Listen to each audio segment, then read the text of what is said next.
Congress. I am Dan Warrender. I'm a mental health nursing lecturer. I'm a voting member from the Mental Health Forum, and it's my first time at Congress. Woo! At least I got a share for that. That this meeting of RCN Congress reflects on the impact of the NMC's future nurse standards on mental health nurse education across the UK. Now, can I just check that everyone can see me and hear me?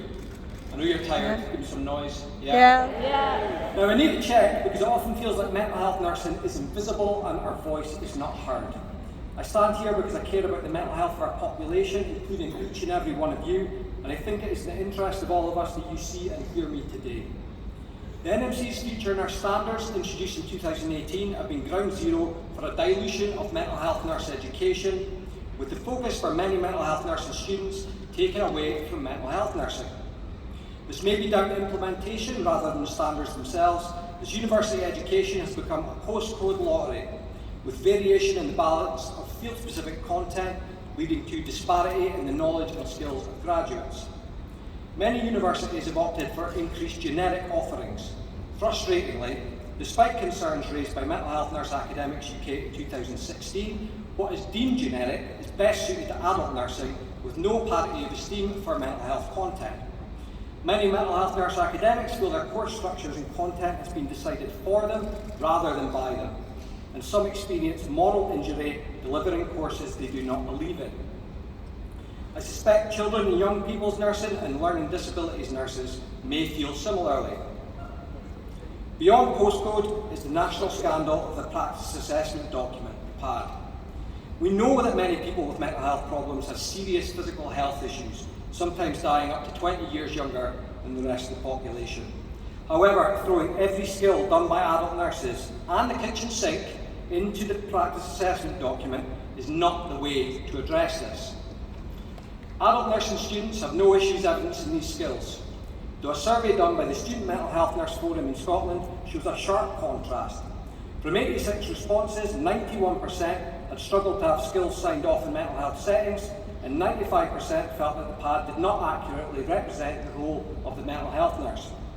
Our stressed students hunt for experiences not available in mental health placements and are saddened that the skills that they do want to demonstrate don't seem to be valued. Mental health staff ask if students even have the right document. There is such a mismatch between the skills in the PAD and the job that they do. They are unlikely to use these skills post-registration, and if they do not use them, they will lose them. This creates an illusion of competence as a skill is not consolidated. I did a catheter in 2008, but if you need a catheter, you would be brave to trust me to do this effectively. A Department of Health document from 2016 outlined actions to meet the physical health needs of people with mental health problems. This included support to quit smoking, tackling obesity, improving physical activity levels, reducing alcohol and substance use, sexual and reproductive health, medicine optimisation, dental and oral health, and reducing falls.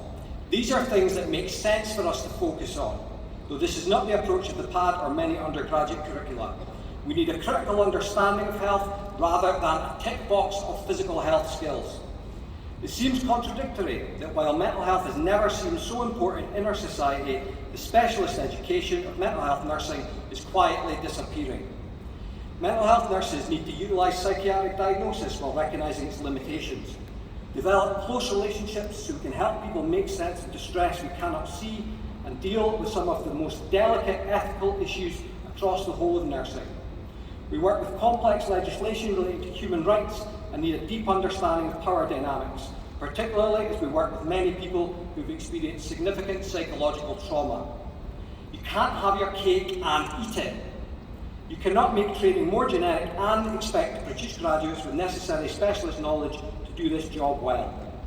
I wonder if the NMC could provide more quality assurance and protect mental health nurse education to ensure parity of esteem in nursing leadership so that mental health nursing has the opportunity to decide its own future. Each field of nursing plays a key role in the health of our population. And while we all may have some overlap in the skills we need, none of our roles are generic, and no person is ever presented with a generic problem. At the moment, we risk producing generic nurses who will work in mental health rather than specialist mental health nurses. And a final question I ask each of you. Imagine yourself or your loved ones experiencing mental health problems. What would you want when seeking mental health care and treatment? A jack of all trades, master of none, or a specialist? What do we think people with mental health problems deserve? Thank you. Thank you. So,